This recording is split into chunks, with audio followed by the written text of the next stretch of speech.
Hello world, in this video I'll share why I moved to Peru, how I did it, and if I regret it. Why leave the comfort and safety of Canada to come to a place that is both strange and familiar to me at the same time. My name is Victor, I'm a digital nomad, I'm a freelance English teacher, I'm in my 50s and I'm chasing my dreams. Let me tell you a little bit of my background. I was born and raised in Peru, but I have only lived in Lima, Peru about 20 to 25% of my life. Most of my life I have lived in Canada, Europe, or Asia, but mainly in Canada, in Toronto. Now, what was the plan? The plan was to travel again and see the world, and basically to do it before I hit retirement age. I wanted to do it in my 50s rather than after retirement. The plan was to travel to Lima, to come for a year to take care of things, and then to move on to Asia, but it didn't work out. Now, in order for me to do that, I needed to do a few things. The first was to pay off debt. I was in a little bit of a financial crisis, trouble, and I was able to pay off my debt, both credit cards and credit line. It took a lot of sacrifice, but I finally did it. The second step was to save money, which I also did. I sacrificed a little bit of things, like things like going out, and I just was more careful with my spending. So I was able to save a decent amount of money to be able to sustain my desire for traveling. The final step of the plan was to secure remote work, which I did. Because I'm an English teacher, I was able to do that. So I worked with VIP Kids, now called VIP Teacher, teaching Chinese students. The second job that I had was with Lakehead University, working with their English language center. I was teaching Mexican students. That was a very short assignment, but it was very nice, very fulfilling. I really liked it.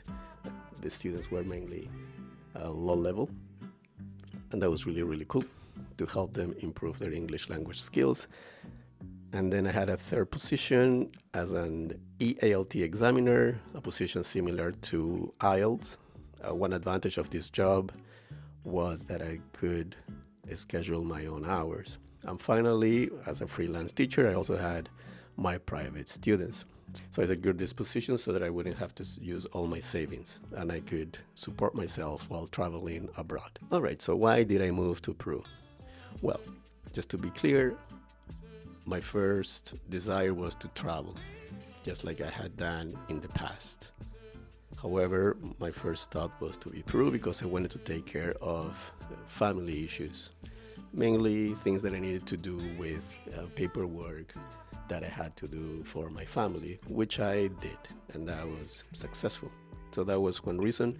Another one was that I wanted to avoid Canadian winters. Canadian winters are really hard on me, and it was getting to a point that was affecting me quite a lot, right? Maybe you might have heard of SAD, seasonal affective disorder. The cold is never the issue, it's just the long winter and the fact that days are short. Then there were the other things that I hadn't been in Lima for more than 25 years. In fact, most of my life I had lived in Toronto. And of course I had spells in Asia and Europe. So that's what I mentioned, that Lima is a strange place and at the same time is familiar to me. So another reason that I wanted to use to come here was to reconnect with my family and friends. And in terms of reconnecting with family, I was estranged from my father for many years. I'm glad I reconnected with him.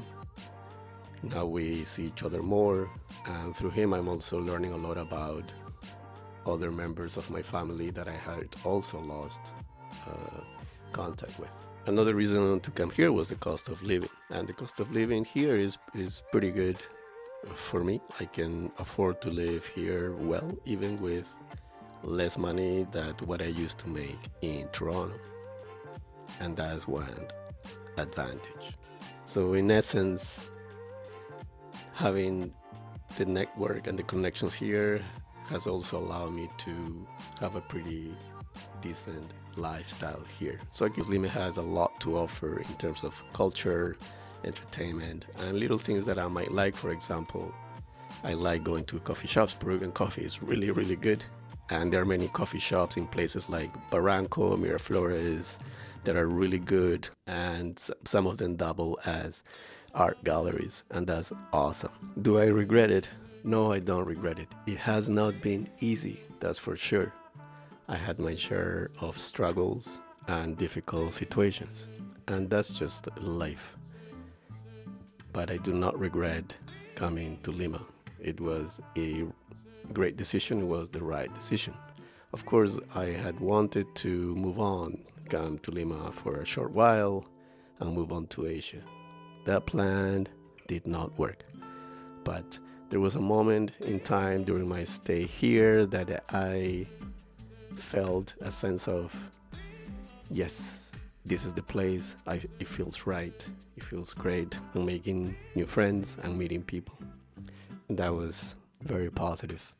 So my advice to you is plan, chase your dreams. And I know that you may have, just because life is the way it is, responsibilities with elderly parents or younger kids or older kids. But don't stop dreaming and don't stop chasing your dreams. So let me know in the comments section if you have a dream that you can't fulfill at the moment but you're thinking about. Also, let me know if you want to visit Lima or if you have visited Lima. Let me know about your experience. I would love to hear from you. Write it in the comments. I read them all and I would love to engage in some kind of conversation with you. This is Victor. Thank you for your time and check out my other videos. I'll see you in the next one. Bye-bye.